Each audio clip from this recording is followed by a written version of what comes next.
السلام علیکم ورحمۃ اللہ وبرکاتہ۔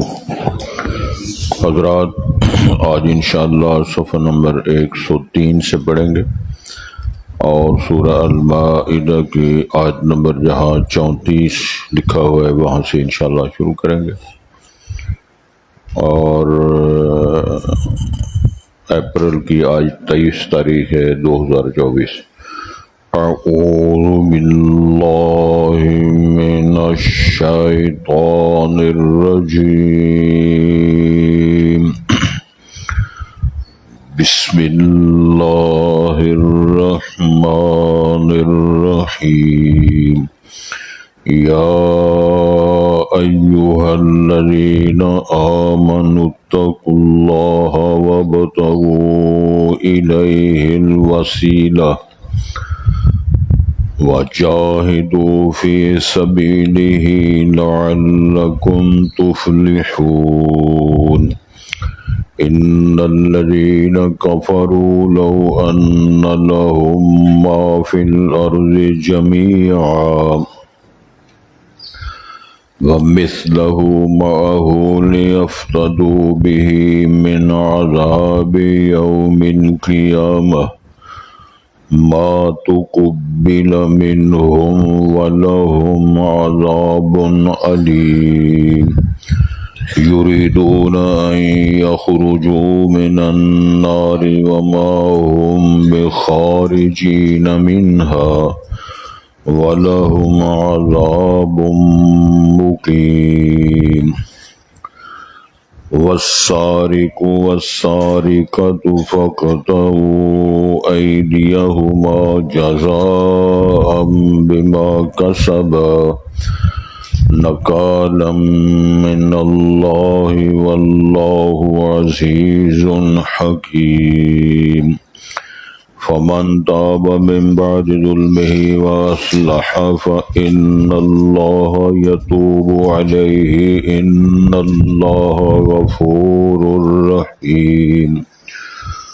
ألم تعلم أن الله له ملك السماوات والأرض يعذب من يشاء ويغفر لمن يشاء واللہ علی کل شیء قدیر۔ حضرات، پہلے الفاظ پر غور فرمائیں۔ ارشاد ہوتا ہے یا ایھا الذین آمنوا اتقوا اللہ، اے لوگو جو ایمان لائے ہو اللہ سے ڈر جاؤ۔ وابتغوا الیہ الوسیلہ، اور تلاش کرو اللہ کے ہاں قرب، اس کی وضاحت کرتے ہیں انشاءاللہ۔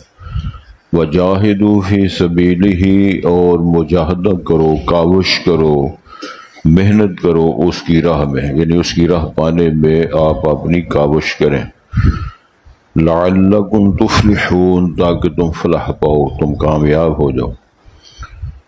ان الذین کفروا، بے شک وہ لوگ جنہوں نے انکار کیا، کفر کیا، لو ان لہم ما فی الارض جميعا، اگر ہو ان کے لیے وہ کچھ جو زمین میں ہے سب کا سب، ومثلہ معہ، اتنا اور کچھ ہو ان کے لیے، لیفتدوا بہ من عذاب یوم القیامہ، تاکہ وہ فدیے میں وہ سب کچھ دیں اس دن، یعنی قیامت کے دن کے عذاب سے بچنے کے لیے۔ ما تقبل منہم، تو ان سے وہ سب کچھ قبول نہیں کیا جائے گا۔ وَلَهُمْ عَذَابٌ عَلِيمٌ، اور ان کے لیے عذاب ہوگا دردناک۔ یریدون ان یخرجوا منہا، وہ ارادہ رکھیں گے یا ارادہ کریں گے کہ وہ نکل پائیں جہنم کی آگ سے۔ وما ہم بخارجین منہا، وہ اس سے نہیں نکل سکیں گے۔ وَلَهُمْ عَذَابٌ مُقِيمٌ، اور ان کے لیے عذاب ہوگا ہمیشہ رہنے والا۔ وَالسَّارِقُ وَالسَّارِقَةُ، چوری کرنے والا مرد اور چوری کرنے والی عورت۔ فَاقْطَعُوا أَيْدِيَهُمَا، پس کاٹ دو ان دونوں کے ہاتھ۔ جزاء بما کسبا، یہ بدلہ ہے جو کچھ انہوں نے کمایا۔ نکالم من اللہ، یہ عبرت ہے یعنی سزا ہے اللہ کی طرف سے، واللہ عزیز الحکیم، اور اللہ غلبے والا حکمت والا ہے۔ فمن تاب، جس شخص نے توبہ کر لی، من بعد ظلمہ، اپنی اس زندگی میں ظلم کے بعد، ظالمانہ روش کے بعد وہ تائب ہوا، وَأَصْلَحَ، اور اس نے درست کر لیا اپنے معاملات کو، اصلاح کر لی، فَإِنَّ اللَّهَ يَتُوبُ عَلَيْهِ، بے شک اللہ تعالیٰ پلٹ آئیں گے پیار کے ساتھ اس کی طرف، یعنی اس کو معاف کر دیں گے، توبہ قبول فرما لیں گے۔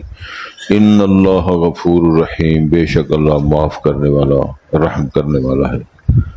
الم تعلم، کیا آپ جانتے نہیں ہیں، ان اللہ لہ ملک السماوات والارض، یقیناً اللہ تعالیٰ ایسی ذات ہے، اسی کے لیے ہے بادشاہت آسمانوں کی زمین کی، یعذب من یشاء، وہ سزا دے گا جس کو چاہے گا، ویغفر لمن یشاء، اور معاف کر دے گا جس کو چاہے گا، واللہ علی کل شیء قدیر، اور اللہ ہر چیز پہ قادر ہے۔ اس کی وضاحت کریں گے، قطعاً یہ مطلب نہیں ہے اگر اس کا استحقاق نہیں ہے تو پھر بھی معاف کر دے گا، استحقاق نہیں ہے اس کا بندہ پھر اس کو سزا دے دے گا، ایسی کوئی بات نہیں ہے۔ سارے اختیارات اللہ کے پاس ہیں، لیکن وہاں ظلم کی کوئی بھی گنجائش نہیں ہے، نہ اللہ تعالیٰ کی طرف سے یہ ایسا معاملہ ہے۔ پہلی بات، اہل ایمان کے نام خطاب ہے، یا ایھا الذین آمنوا، کوشش بھی کریں اور دعا بھی کریں کہ اللہ تعالیٰ ہمیں ایمان والوں میں شامل فرما لے۔ یہ اللہ تعالیٰ کا انداز تخاطب ہے، کبھی اللہ تعالیٰ یا ایھا الناس فرماتے ہیں، اس میں سارے لوگ شامل ہیں، کبھی قل یا ایھا الکافرون فرماتے ہیں جس میں سارے کافر مخاطب ہیں، کبھی یا ایھا الذین آمنوا کا ارشاد ہوتا ہے جس میں صرف اہل ایمان کے نام خطاب ہوتا ہے، خطاب ان کے نام ہے۔ یہ بڑی خوش قسمتی ہے کہ اللہ تعالیٰ منافقوں اور کافروں سے فارغ کر کے ہمیں اہل ایمان میں شمار فرما لے۔ ان کو حکم دیا جا رہا ہے اتقوا اللہ، اللہ سے ڈرو۔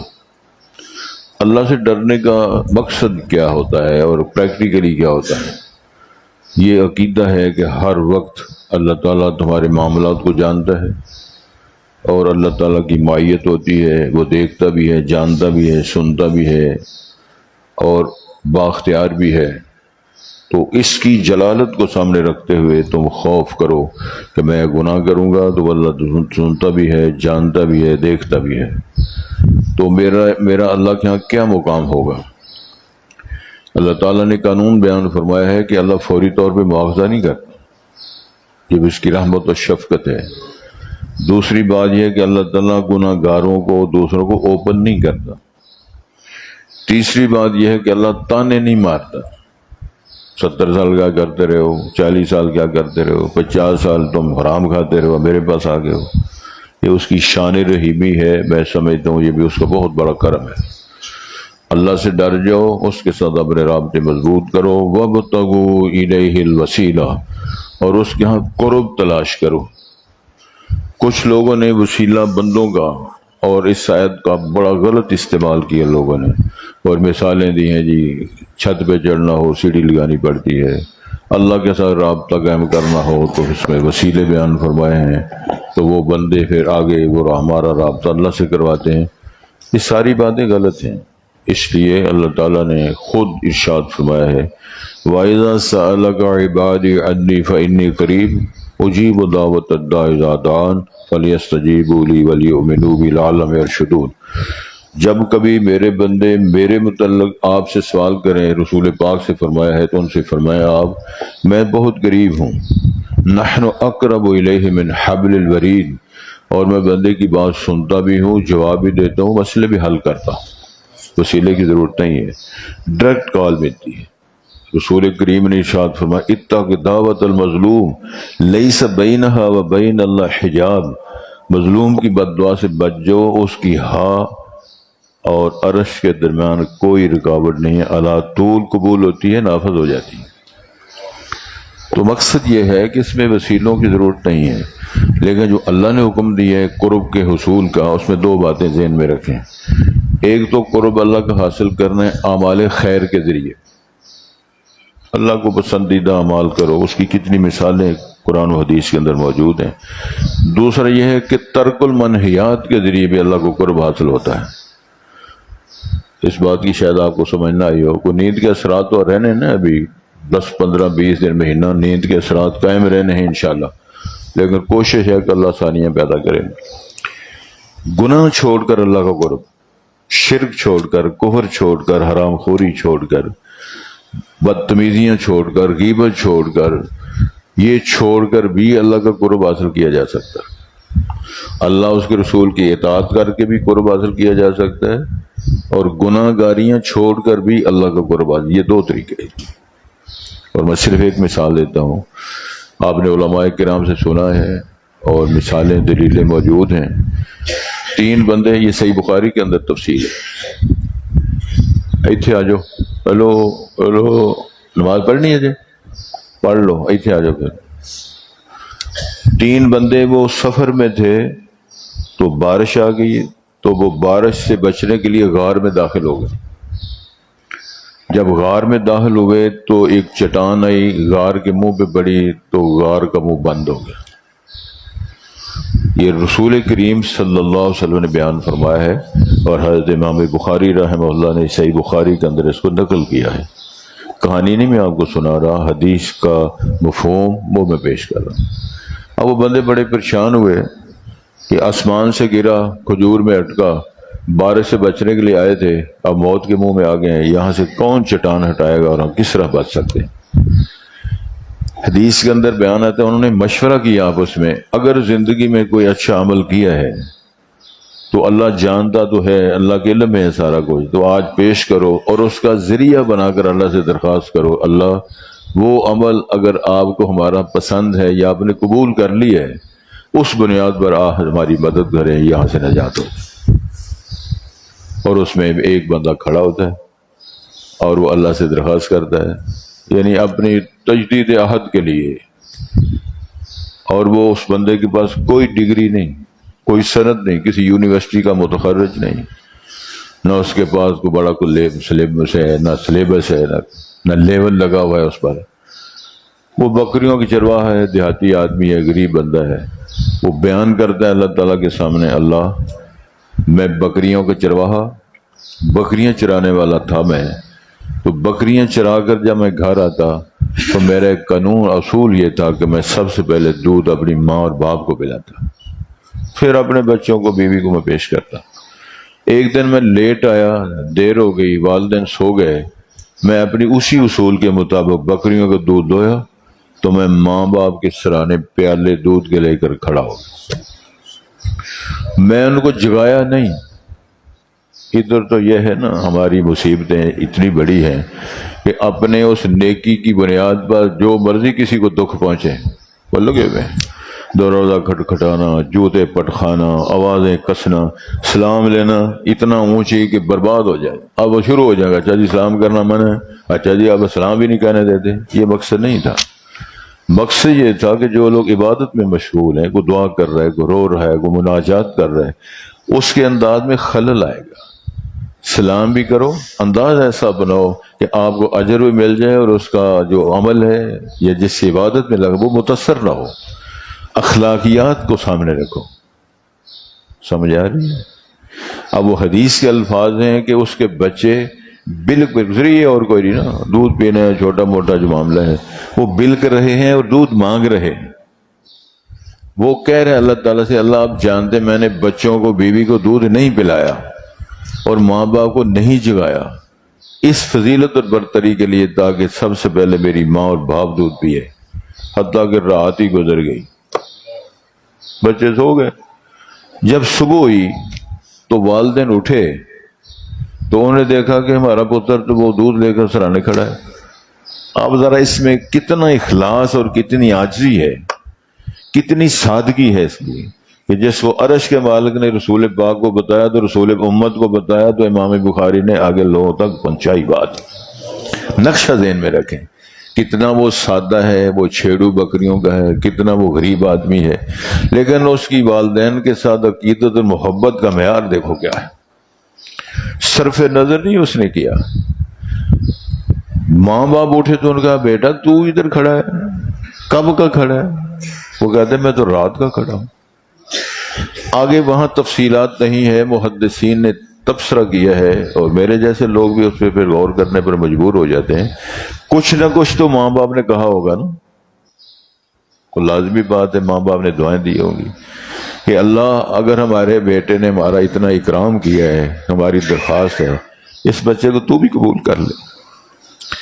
کوئی لمبی چوڑی وہاں بات نہیں ہے، وہ بیان کر کے کہتے ہیں اللہ اگر یہ میرا عمل قبول تھا، میں نے اپنی نیک نیتی کی بنیاد ماں باپ کے احترام کر کیا اور کرتا رہا، اگر یہ قبول ہے تیرے ہاں میرا یہ عمل، تو چٹان کو پھر الگ کر دو، ہم آگے فارغ ہو جائیں۔ تو حدیث کے الفاظ ہیں جب وہ بندہ درخواست کر کے دعا کر کے فارغ ہوا تو تیسرا حصہ چٹان کا غار کے منہ سے الگ ہو گیا۔ وہ کرین نہیں آئی، لوگ نہیں آئے، فرمان ربی ہے۔ وَإِذَا أَرَدْنَا، ارشاد ہوتا ہے جب ہم کسی کام کا ارادہ کرتے ہیں، ہم کن کہتے ہیں کام ہو جائے گا۔ چٹان الگ ہوئی، اب دوسرا کھڑا ہو جاتا، دوسرا کھڑا ہو کے وہ ہماری اخلاقیات کی اندازہ فرمایا، یہ معاملاتی زندگی ہے۔ وہ کہتا ہے اللہ میری چچا زادہ مشیرہ تھی، میں اس پہ گرویدہ تھا، محبت کرتا تھا، میں نے اس کو برائی کی دعوت دی، اس نے قبول نہیں کیا، وہ غریب عورت تھی، میں مجبور کرتا رہا، وہ انکار کرتی رہی، آخر کار ایک دن اس نے کہا کہ مجھے پیسوں کی ضرورت ہے، اگر تم اتنا پیسہ مجھے دو تو ممکن ہے ہم اپنے کام میں وہ کامیاب ہو جائیں۔ تو حدیث کے الفاظ ہے میں نے 120 دینار جمع کیے۔ تو دیناروں کے بارے میں آگے بھی بات آئے گی، ذہن میں رکھیں، صرف 20 دینار ہوں تو 7.5 تولے سونا بنتا ہے، صرف 20 دینار۔ تو 120 دینار میں نے سونا، وہ جو دینار ہیں وہ سکے جمع کیے اس برائی کو حاصل کرنے کی۔ جب میں اللہ کی حدود کو توڑنے پر مکمل قادر تھا، حد توڑی نہیں، اس خاتون کی زبان سے ایک جملہ نکلا، اتق اللہ، اللہ سے ڈر جا، تیرا کوئی حق نہیں ہے کہ میری عصمت کو تو چیرے اور پھاڑے، اور اس کو تو چاک کرے میری عصمت کو۔ کسی نے کہا ہے نا جو دل سے بات نکلتی ہے اثر رکھتی ہے، انداز بیاں گرچہ بہت شوق نہیں ہے، شاید کہ اتر جائے تیرے دل میں میری بات۔ اس خاتون نے کہا اتق اللہ، اللہ سے ڈر جا، تیرا کوئی حق نہیں ہے میری عصمت دری کرنے کا۔ اس بی بی کی زبان سے نکلا ہوا جملہ اتنا اللہ نے مؤثر بنایا، اس بندے نے گناہ بھی چھوڑ دیا، پیسے بھی چھوڑ دیے، اور آئندہ کے لیے اللہ سے عہد کر لیا کہ میں اس میدان میں نہیں آؤں گا۔ کتنی ساری بات ہے، لیکن عمل اور کردار کی بات ہے کہ جس کے تذکرے اللہ کے ہاں، رسول کے ہاں اور حدیثوں میں اور امت قیامت تک سنتے رہی، امام بخاری نے بیان فرمایا۔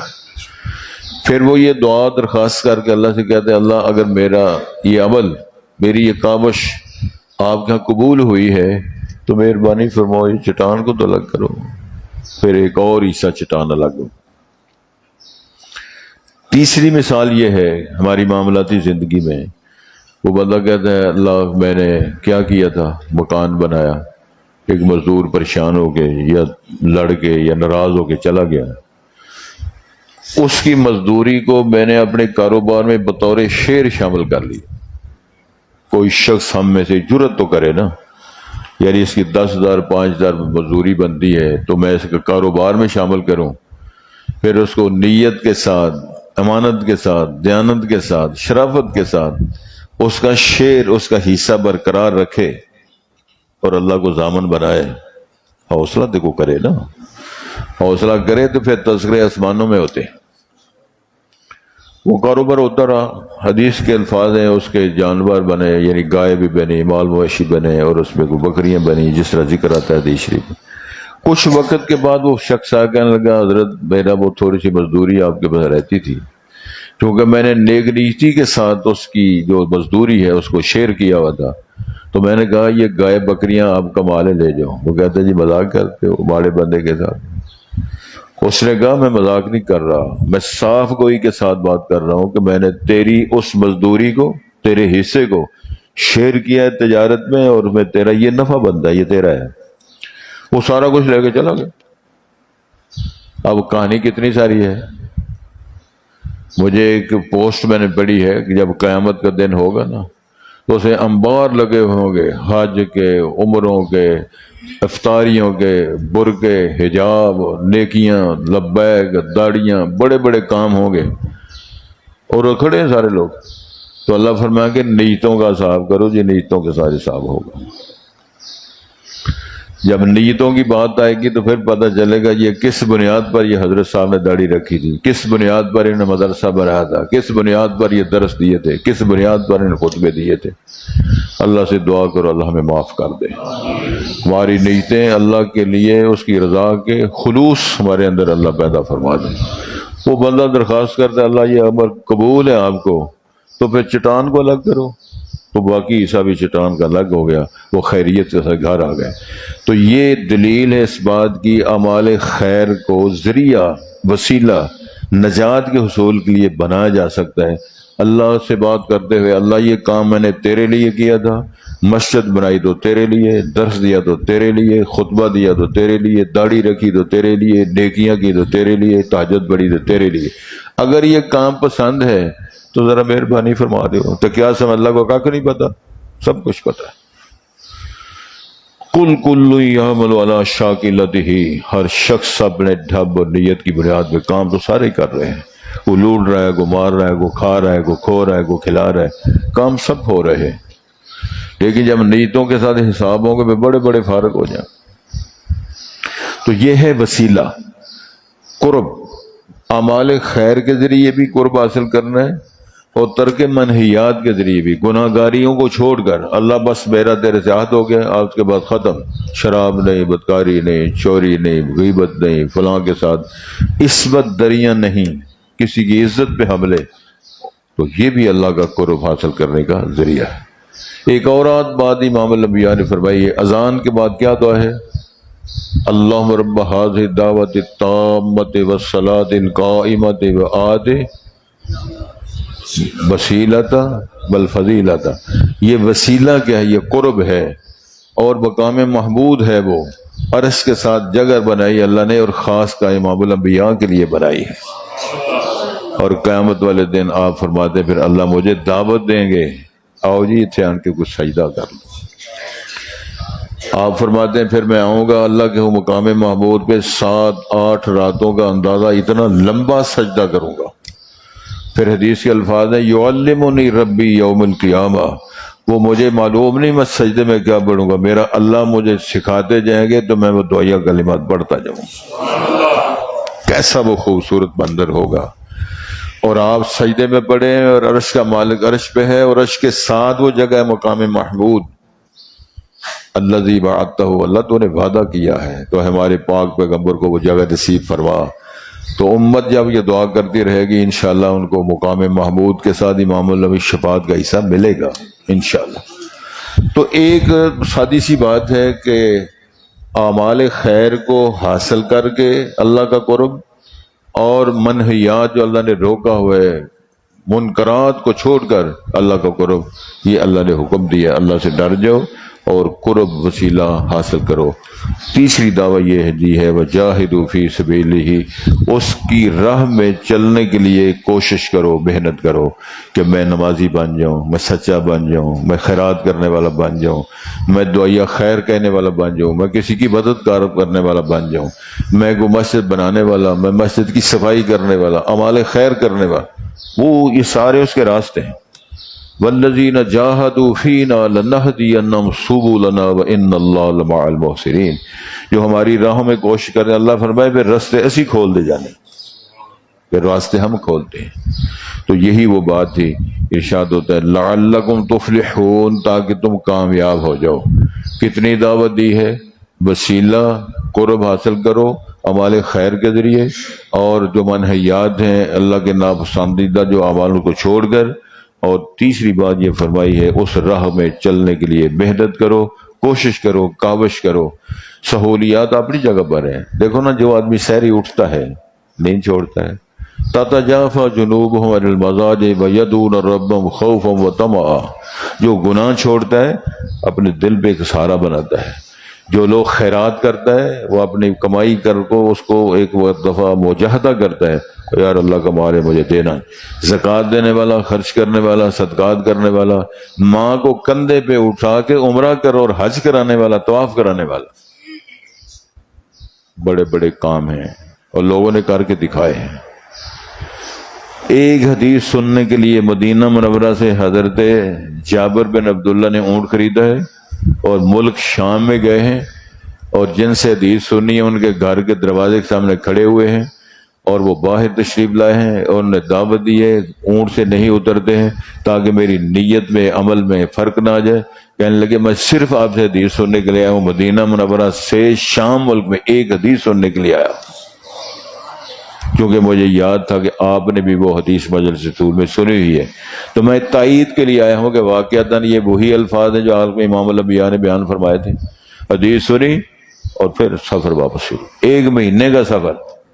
اندازہ کرو نا، یہ جہاد ہے نا اللہ کی راہ میں، تو گھر سے ادھر آنے کے لیے، گھر سے وضو بنا کے مسجد میں آنے کے لیے اور اپنی طبیعت کو ٹھیک کرنے کے لیے قرآن اٹھانا، پھٹیاں اٹھانا، مسجد کی صفائی کرنا، یہ جہاد نہیں ہے؟ یہی مجاہدہ، اس کا حکم دیا ہے۔ اس کے مقابلے فرمائے ان الذین کفروا، وہ لوگ جو کافر ہیں اللہ کے منکر، رسول کے، دین کے، قرآن کے، تعلیمات کے، لو ان لہم ما فی الارض جمیعا، جو کچھ کائنات میں ہے، جو اب نظر آ رہا ہے آپ کو، کتنی مالیت ہے جگہوں کی، کوٹھیوں کی، بازاروں کی، مارکیٹوں کی، قرآن کے الفاظ میں لو ان لہم ما فی الارض جمیعا، جو کچھ زمین ہے سارا کچھ اس کو ایک بندے کو مل جائے، وَمِثْلَهُ، اتنا اور مل جائے، اندازہ آپ کر لینا، ناروے کا، کینیڈا کا، آسٹریلیا کا، برطانیہ کا، امریکہ کا، چائنا کا، اور ان کی آبادیوں، مارکیٹوں، بازاروں، قیمتوں کا، جاپان، سارا نقشہ ذہن میں رکھیں۔ کیوں دیا جائے؟ لِيَفْتَدُوا بِهِ مِنْ عَذَابِ يَوْمِ الْقِيَامَةِ، یہ سارا کچھ دے گے تاکہ قیامت والے دن کے عذاب سے بچ جائے۔ ارشاد ہوتا ہے مَا تُقُبِّلَ مِنْهُمْ، سے کوئی شے قبول نہیں کی جائے۔ کتنا بڑا فدیہ ہے، کتنی بڑی قربانی ہے، ایک بندے کو جہنم سے بچنے کے لیے۔ اللہ فرمائے ہم نہیں قبول کریں۔ اور شان ربانی یہ ہے کہ ادھر اللہ تعالیٰ فرما دے کھجور دے کے میری راہ میں مجھے جنت لے سکتے ہو، دو آنسو بہا کے، آنکھ سے رو کے، منہ بنا کے میرے سے جنت لے سکتے ہو۔ دنیا میں رہ کر کتنا آسان ہے اور قیامت والے کتنا مشکل ہے۔ کیا اس طرح کسی کو مل جائے گا؟ جی مثال دی اللہ نے، اگر اتنا کچھ ہو جائے اور اس کو اجازت مل جائے، اللہ قبول کرنے کے بعد مادہ ہو جائے، تو پیش کر کے بچ جا، بچا لے اپنے آپ کو۔ اللہ فرمایا اتنا تو ہو ہی گئی نہیں، کسی کی مثال دی ہے، وہ اتنا کچھ دے کے بچنا چاہے گا تو فرمایا اللہ قبول ہی نہیں کریں گے۔ اللہ سے دعا فرمائے ہمارے اعمال اللہ قبول کر لے، ہماری نیکیاں، ہماری کوششیں، کیا کیا بدی اور کیا بدی کا شوربہ، ہم کیا حیثیت کیا ہے، لیکن اللہ نے تو بہانے بنائے ہوئے، اور میری طرف آ کے تو دیکھ، مجھے منا کے تو دیکھ۔ علامہ اقبال صاحب نے اپنی بولی میں اس حدیث کا جو ترجمہ کیا ہے نا، ہم تو مائل بکرم ہیں، کوئی سائل ہی نہیں، راہ دکھائیں کسے، کوئی راہ رو منزل ہی نہیں۔ ہم کس کو راستہ دکھائیں تو ہم سے راہ پوچھنے والا نہیں ہے، اور کس کو معاف کریں کو معافی مانگنے والا ہی کوئی نہیں ہے۔ کس کو راستہ سڑک دکھائیں منزل پہ پہنچنے کے، کوئی منزل پہ پہنچنے والا ہے ہی نہیں ہے۔ تو اس کا مطلب جو ہماری غرض یہ ہے، کوئی پرواہ ہی نہیں، لاپرواہ بندے جی، بڑے بے پرواہ بندے، تو اللہ سے بڑھ کر کون لاپرواہ ہے؟ اللہ فرمائے ساری کائنات نیک ہو جائے مجھے کوئی فائدہ نہیں، ساری کائنات بدمعاش ہو جائے مجھے کوئی نقصان نہیں، اگر فائدہ نقصان ہے تو تیرا اپنا ہے۔ لیس الانسان الا ما سعی۔ گزارش یہ ہے، ارشاد ہوتا ہے بلکہ ان کے لیے وَلَهُمْ عَذَابٌ عَلِيمٌ، دردناک عذاب ہوگا، چھٹکارا نہیں ہوگا، جہنم رسید ہوگی، وہیں رہیں گے۔ یریدون ان یخرجوا من النار، بات سادے سادے الفاظ ہیں، وہ جہنم سے اور آگ سے نکلنے کا ارادہ کریں گے کہ ہماری جان چھوٹ جائے۔ وما ہم بخارجین منہا، وہ نہیں نکل پائیں گے۔ کیوں؟ علیہا ملائکۃ غلاظ شداد لا یعصون اللہ ما امرهم ویفعلون ما یؤمرون، جو نگران فرشتے ہیں، بڑے ٹل والے، طاقت والے، قوت والے، اور اللہ کے فرما بردار ہیں، نافرمانی کرنے والے، وہ نکلنے دیں گے؟ مذاق اڑایا تھا انہوں نے، مشرکین عرب نے، جب اللہ نے فرمایا نا علیہا 19 فرشتے ہیں، تو وہ دان نکالنے لگے، اچھا جی صرف 19 فرشتے ہیں؟ ایک کافر کہنا میرے تو اتنے 11-12 میرے بیٹے اور میں سارے مل کر ہم ان فرشتوں کو فارغ کر رہے ہیں، تو نکل جاؤ جہنم سے۔ کیا یہ مذاق ہے؟ ارشاد ہوتا ہے وہ بڑے مضبوط ہیں، بڑے ٹل سخت، وہ اللہ کی فرما برداری کے، وہ نکلنے دیں گے؟ وہاں کوئی نہیں نکل پائے گا، دعا کرو کہ وہاں جائے کوئی نہ۔ اللہ اکبر۔ وما ہم بخارجین منہا ولہم عذاب مقیم، ان کے لیے ہمیشہ کا عذاب ہوگا، نکل بھی نہیں سکیں گے، قبول بھی کچھ نہیں ہوگا، عذاب ہمیشہ کا ان کے لیے اللہ نے کہہ دیا ہے۔ اب ارشاد ہوتا ہے بس ساری کو ساری کا تو فقط، اگر کوئی چوری کرنے والا مرد ہے، چوری کرنے والے بیوی ہے، تو ثابت ہو گیا ہے فقط و ایدی ہم۔ یہاں ایک بات ذہن میں رکھیں، چوری کتنی مالیت کی ہو، اب کوئی کہتا ہے جی انڈا بھی چورایا تھے ہاتھ کاٹ دو، یہ نہیں مسئلہ۔ رسول پاک کی حدیث ہے، ماں جی عائشہ صدیقہ راویہ ہے، نبی پاک نے وضاحت فرما دی ہے، اس کا جو ہے سمجھیں آپ نصاب مقدار وضاحت کر دی ہے کہ ربع دینار، 1 دینار کا چوتھا حصہ تک کسی نے اگر کسی کی شے چرائی ہے۔ اس میں ایک اور وضاحت ہے، وہ کھیت ہے، باغ ہے، وہاں امرود آپ نے توڑ کھا لیا ہے، مینگو توڑ کے کھا لیا ہے، خربوزہ توڑ لیا ہے، وہاں آپ نے خربوزہ یا تربوز آپ نے وہاں سے اٹھا لیا ہے، اس پر ہاتھ نہیں کٹے گا۔ فرمایا ٹھیک ہے آپ نے اجازت نہیں لی، لیکن وہ جس کا وہ ہے کام ایسے نہیں، چونکہ آپ کو ضرورت ہے تو اس کو صدقہ لکھا جائے گا، آپ کی ضرورت پوری جائے گا، کچھ نہیں ایسا ہو سکتا ہے۔ ربع دینار، اور یہاں پھر اس کا ذرا حساب کرنا، جو حساب کرنے والے لوگ ہیں، ربع دینار یعنی 1 دینار کا چوتھا حصہ، وہ کتنی مالیت بنے گی؟ سونے کی کتنی قیمت ہے آج کل؟ 2 لاکھ کہ 1.5 لاکھ؟ 1.25 لاکھ؟ سوا 2 لاکھ۔ میں ایک مثال دے رہا ہوں، فرض کریں 2 لاکھ ہے تو 7.5 تولے اس کو 7 ضرب دے دیں، 2.25 اتابی، 2.5 اتابی، 2 اتابی، چونکہ 7.5 تولے 20 دینار کے بنتے ہیں، ٹھیک ہو گیا جی؟ 15 لاکھ کے بنتے ہیں تو اس کو 20 پر تقسیم کر دیں تو 1 دینار کی قیمت آ جائے گی، اور 1 پر 4 کو تقسیم کریں تو ربع دینار ہے۔ جتنے پیسے ہیں بنتے اتنے اگر چرا لے تو ہاتھ کٹے گا، کم ہو تو نہیں کٹے گا۔ سمجھ لگی؟ یہ حساب تو کو کٹانا ہوں میں۔ ربع دینار کی قیمت کس طرح نکلے گی؟ 20 دینار جو ہیں، 20 دینار یہ کتنے بنتے ہیں؟ 7.5 تولے، ٹھیک ہے؟ تو 7.5 تولے کی مالیت جو ہے وہ 20 دینار کے برابر ہے۔ 20 پر تقسیم کریں گے تو 1 دینار، 4 پر تقسیم کریں گے تو ربع، چوتھا حصہ، جتنے وہ پیسے بنتے ہیں اتنی مالیت، وہ کپڑا ہے، سامان ہے، انڈے ہیں، کچھ چیز ایسی ہے تو چوری پھر ہاتھ کٹے گا، اس سے تھوڑا ہو تو پھر ہاتھ نہیں کٹے گا۔ کچھ لوگوں نے کوشش کی ہے اس نصاب کا، جو بھی تھوڑا وہ پاویں کاکھ دی چوری، پاویں لکھ دی چوری، یہ تیرا میرا کام ہے، شریعت نے ایسے ظالمانہ قانون نہیں بنایا۔ ایک اور مسئلہ یہ ہے، چوری اگر ثابت تو ہوئی ہے تو کیس عدالت میں نہیں گیا، حاکم اور قاضی کے بعد کیس نہیں گیا تو چور کو معاف کیا جا سکتا ہے۔ حضرت محمد رسول اللہ نے فرمایا اگر کیس آ جائے پھر تم معاف نہیں کر سکتے۔ کیوں؟ حدیث میں یہ واقعہ ہے، ایک شخص تھا، اس کی یہ عادت تھی، اس نے کھوڑی رکھی ہوئی ہے، وہ کسی کا کپڑا، کسی کو چیز وہ کھینچتا، پتہ چل جاتا نا میں نے مذاق کیا، نہ پتہ چلتا تو وہ لے جاتا۔ ایک شخص سویا ہوا تھا، اس نے اس طرح کھونڈی کے ساتھ اس کی کپڑا چادر کو کھسکایا، وہ جاگ گیا، اس نے پکڑ لیا، کیس رسول پاک کے پاس آ گیا، آپ نے فرمان جاری کہ اس کا ہاتھ کاٹ دو۔ اب وہ چادر والا کہنے لگا اللہ کے رسول میں نے اس کو اس لیے نہیں لایا ہوں تاکہ اس کا ہاتھ کٹے، آپ نے فرمایا اس سے پہلے تو معاف کر سکتے تھے، اب تیرے اختیار میں نہیں، اس کا ہاتھ کٹے گا۔ میرا خیال یہ ہے، یہ میری رائے یہ ہے، اگر کوئی بندہ چور نہیں ہے اس کو چور نہ کہو، اگر چور ہے تو چھوڑتے کیوں ہو؟ کہ جی میاں صاحب تیرے پاس اختیار ہی نہیں ہے. اگر چوری ثابت ہوئی ہے تو ہاتھ کیوں نہیں کاٹتے؟ اگر چور نہیں ہے تو چور کہتے کیوں ہو؟ ہم نے پورا ملک چور چور چور چور چور، یہ وظیفہ چوری کا وظیفہ رکھا ہوا ہے، چور چور چور چور، سارا جہان چور. وہ چور کہنے والا ہو سکتا ہے سب سے زیادہ آپ چور ہو، اللہ کا رسول کا بھی چور ہو، بددیانت بھی ہو، تو اللہ ہمیں معاف کر دے. تو یہ سزا ہے. ارشاد ہوتا ہے فَقْطَعُوا أَيْدِيَهُمَا جَزَاءً بِمَا، دونوں اس لیے کہا ہے کہ بی بی سمجھ کر معاف نہیں کرنا اور صرف مرض سمجھ کر ہاتھ نہیں کاٹنا. اگر مجرم ہے، جرم ثابت ہے، بدلہ ادہ بھی، بی بی ادہ بھی، فلا طول، جو جزاء بما کسبا، جو انہوں نے کمایا اس کا بدلہ ہے. نکالنا یہ عبرت ہے اللہ کی طرف سے، میدان صاف کرنے کے لیے، حدود قائم کرنے کے لیے. سید الانبیاء کا فرمان ہے جس ملک میں، جس قوم میں ایک اللہ کی مقرر حد نافذ ہوتی ہو، اتنا فائدہ پہنچتا ہے 40 برس موسم کی درست بارشیں جو ہیں موسم کے مطابق بارشوں کے جتنا فائدہ ہوتا ہے، ایک اللہ کی حد کو قائم کرنے کا اتنا فائدہ قوم کا ہوگا.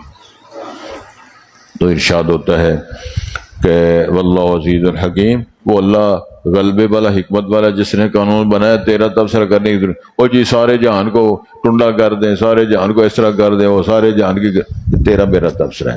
یہ مذاق نہیں اڑانے چاہیے، نہ تیرے پاس اختیار ہے نہ میرے پاس اختیار ہے.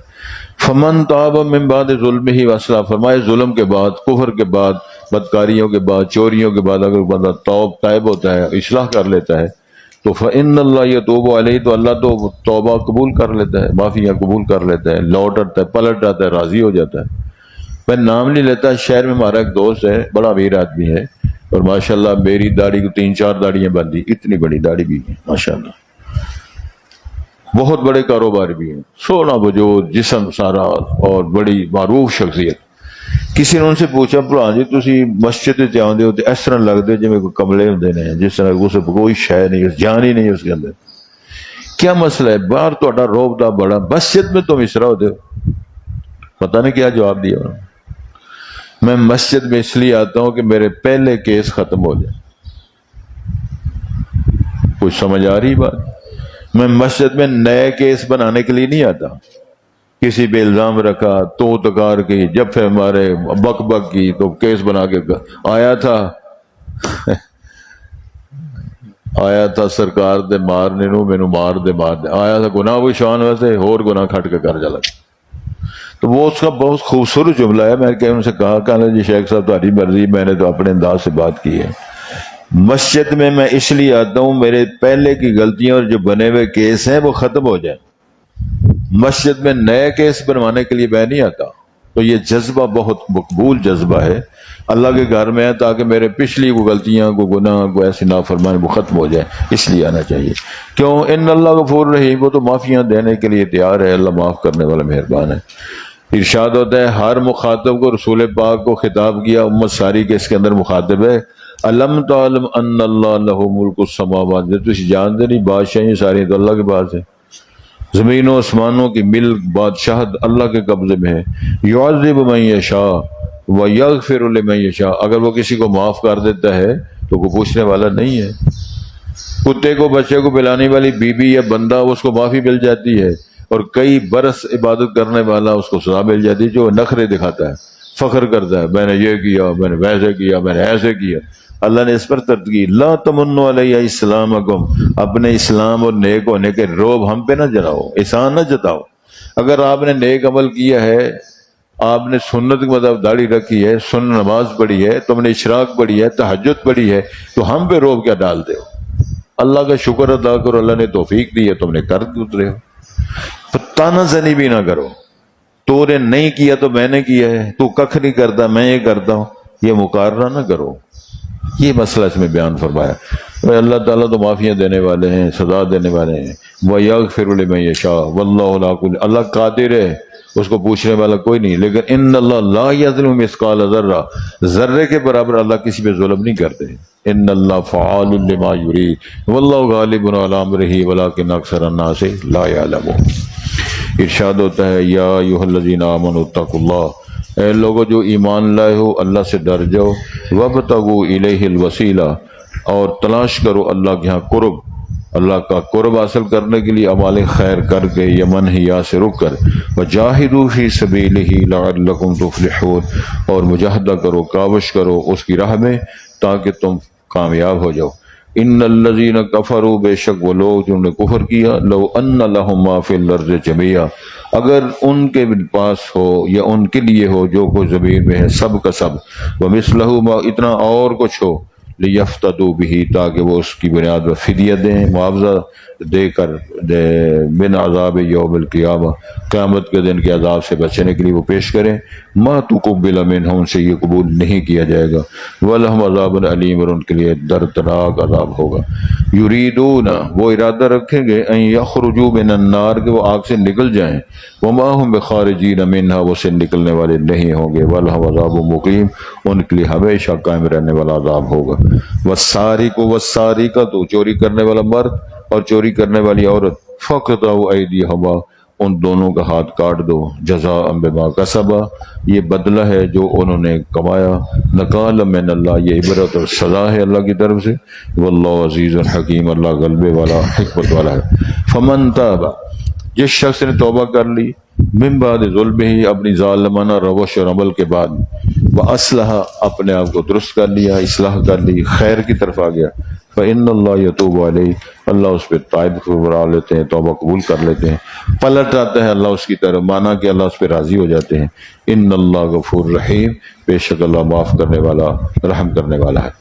علم تعلم، ہر مخاطب کے لیے ہے، خطاب رسول پاک کے نام ہے، کہ آپ جانتے نہیں ہیں کہ ان اللہ لہ ملک السماوات والارض، اسی کی بادشاہت ہے آسمانوں زمینوں کی، اس کی ملکیت ہے۔